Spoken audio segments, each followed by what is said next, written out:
দীঘায় তৈরি হচ্ছে বাংলার সবচেয়ে বড় জগন্নাথ মন্দির। এবার বাঙালির জগন্নাথ দর্শন হবে দীঘাতে।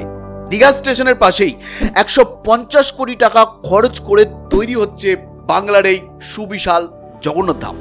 কিন্তু কবে থেকে খুলবে এই মন্দির, ঠিক কত তারিখে এখানে স্থাপন করা হবে জগন্নাথ দেবকে, তাহলে চলুন সবটা জেনে নিই আজকের এই ভিডিওতে। দীঘার বুকে তৈরি হওয়া এই জগন্নাথ মন্দিরটি হুবহু পুরীর জগন্নাথ দেবের মন্দিরের আদলেই গড়ে তোলা হচ্ছে। মন্দিরটির উচ্চতা হচ্ছে 65 মিটার বা 213 ফুট, যা পুরীর জগন্নাথ দেবের মন্দিরের প্রায় সমান। প্রায় 20 একর জায়গা জুড়ে তৈরি হচ্ছে এই মন্দির, যা পরবর্তী হাজার হাজার বছর ধরে এইভাবেই প্রতিষ্ঠিত থাকবে। রাজস্থানের বাঁশি পাহাড় থেকে বিশেষ বেলে পাথর নিয়ে তৈরি করা হচ্ছে সুবিশাল এই মন্দির। এবার থেকে প্রতি বছর রথযাত্রার দিন দীঘাতেই বিরাট বড় করে উৎসব হবে। রাস্তায় নামবে জগন্নাথ, বলরাম, সুভদ্রার রথ। দীঘার ঝাউবন পেরিয়ে এখন যে ছোট জগন্নাথ মন্দিরটি রয়েছে ওটাকেই প্রতীকী মাসির বাড়ি হিসেবে চিহ্নিত করা হবে। আর রথযাত্রার সময় যাতে কয়েক লক্ষ মানুষ একসাথে এই মন্দিরে আসতে পারেন এবং পুজো দিতে পারেন, সেইভাবেই বৈজ্ঞানিক পদ্ধতিতে সাজানো হচ্ছে এই মন্দিরের বিরাট প্রাঙ্গণ। এত বছর ধরে জগন্নাথ দেবের দর্শন করতে হলে বাঙালিদের ছুটে যেতে হতো আমাদের পাশের রাজ্য উড়িষ্যার পুরী ধামে। কিন্তু পুরী যাওয়া মানে মোটামুটি 3-4 দিনের ব্যাপার।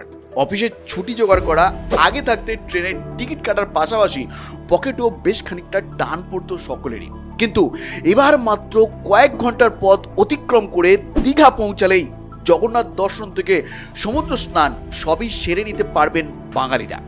আবার চাইলেই দিনের দিন ফিরেও আসতে পারবেন বাড়িতে।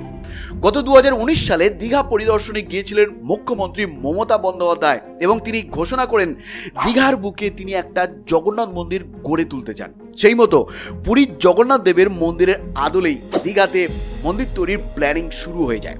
প্রাথমিকভাবে এই মন্দির তৈরিতে 100 কোটি টাকা খরচ হবে ভাবা হলেও এখন সেই খরচের পরিমাণ এসে দাঁড়িয়েছে 150 কোটি টাকার। এই মন্দিরটি নির্মাণ করছে যে সংস্থা, তার নাম হলো হিডকো, HITCO। কিন্তু দীঘা স্টেশনের পাশে ঠিক কোথায় তৈরি হচ্ছে এই মন্দির সেটাও বলে দিচ্ছি আপনাদের।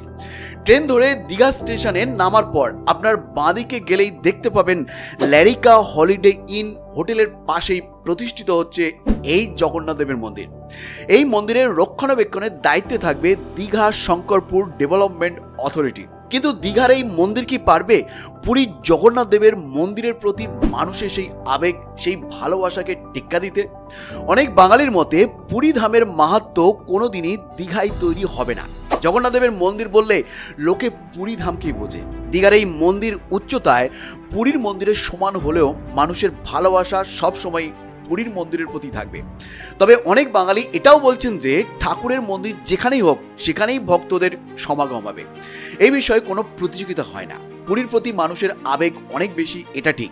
কিন্তু মানুষ যখন কম খরচে কম সময়ে এসে দীঘায় জগন্নাথ দর্শনের সুযোগ পাবে তখন মানুষ অবশ্যই আসবে। এ বিষয়ে আপনাদের কি মতামত তা অবশ্যই জানাবেন। তবে দীঘার স্থানীয় মানুষদের মতে এই মন্দির তৈরি হলে দীঘায় লোক ধারণের জায়গা থাকবে না, হোটেলের সংখ্যা আরও বাড়বে, আর স্বাভাবিকভাবে দীঘায় ঘোরার বাজেটও বেড়ে যাবে। কিন্তু ঠিক কবে খুলতে চলেছে জগন্নাথ দেবের এই মন্দির?